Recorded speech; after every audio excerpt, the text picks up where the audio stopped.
राष्ट्रपति Donald Trump ने Iran को बड़ी धमकी देते हुए कह दिया, अमेरिकी सैनिकों का मरना मंजूर नहीं। ईरान ने अमेरिकी सैनिकों को मारा तो युद्ध विराम टूट जाएगा। युद्ध विराम चाहते हैं लेकिन अमेरिकी सैनिकों की मौत पर।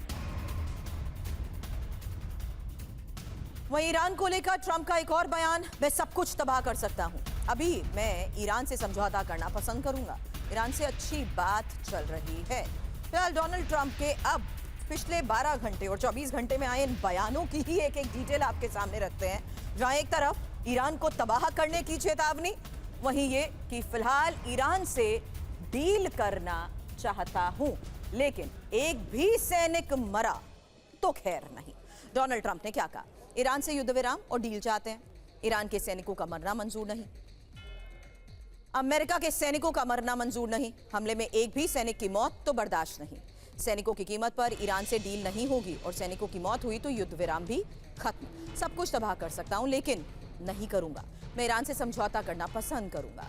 बड़ी बात यह है कि अमेरिकी सैनिकों की मौत होते ही सीज फायर खत्म।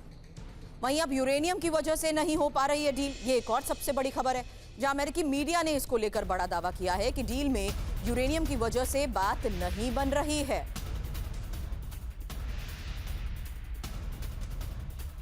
हालांकि एक सबसे बड़ा सवाल यही है कि आखिर यूरेनियम है कहां पर, और इसी एनरिच यूरेनियम को लेकर डोनाल्ड ट्रंप का बयान एक और बड़ी खबर है।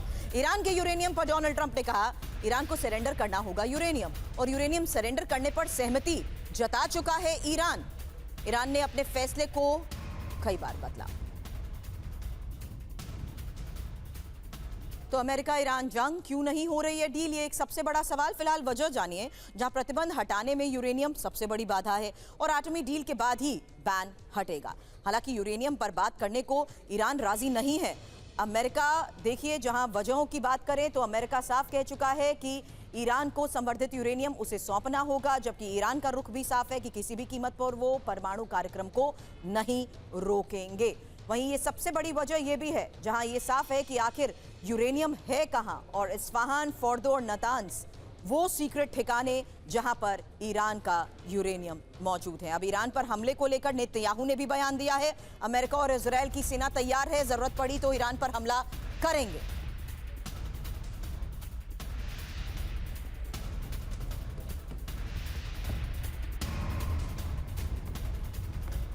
तो ईरान पर हमले के लिए तैयार है। बड़ी बात क्या है, जहां जानिए नेतन्याहू ने कहा कि हम युद्ध के लिए तैयार हैं, अमेरिका और इजरायल की सेना पूरी तरीके से तैयार है और जरूरत पड़ने पर हम पीछे नहीं हटेंगे। हमारी सैन्य ताकत तुरंत एक्शन करेगी और ईरान की जनता की मदद करनी चाहिए। ईरान की सरकार के भीतर ही मतभेद बढ़ चुका है।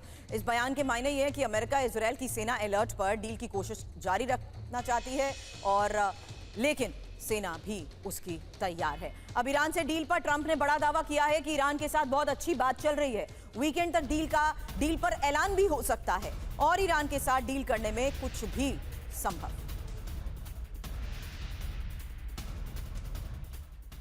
अब सीज फायर को लेकर ट्रंप ने बयान दिया है, अमेरिकी सैनिक की हत्या की तो सीज फायर तोड़ दूंगा। कई हमलों के बावजूद सीज फायर जारी है। अरब में लगातार हमलों से डोनाल्ड ट्रंप दबाव में है। हालांकि डील होगी या नहीं, ट्रंप को भी इस बात का कोई यकीन नहीं है, क्योंकि ईरान से डील पर ही ये बात कही है कि ईरान से बातचीत तो बहुत अच्छी चल रही है, ईरान से डील हो सकती है, नहीं भी। अगर डील हुई तो वीकेंड तक ऐलान भी संभव है, ईरान के साथ कुछ भी हो सकता है। हालांकि संवर्धित यूरेनियम पर भी कहा कि मैं एनरिच यूरेनियम हासिल करना चाहता हूं, हम ईरान में जाकर यूरेनियम लेकर आएंगे, सिर्फ यूएस चीन के पास यूरेनियम लाने की क्षमता है। और स्ट्रेट ऑफ हार्मूज पर कहा कि डील होते ही स्ट्रेट ऑफ हार्मूज खुल जाएगा। हार्मूज स्ट्रेट बहुत जल्द खुलने भी वाला है। लेबनान में हमले का मुद्दा अलग है। डोनाल्ड ट्रंप के इन बयानों के मायने समझिए, जहां ट्रंप को अभी भी डील की ज्यादा उम्मीद तो नहीं है, लेकिन यूरेनियम पर ट्रंप की जिद डील में एक बहुत बड़ी बाधा है, और हार्मूज अभी खुलेगा, और हार्मूज सिर्फ तभी खुल सकता है जब डील फाइनल होगी।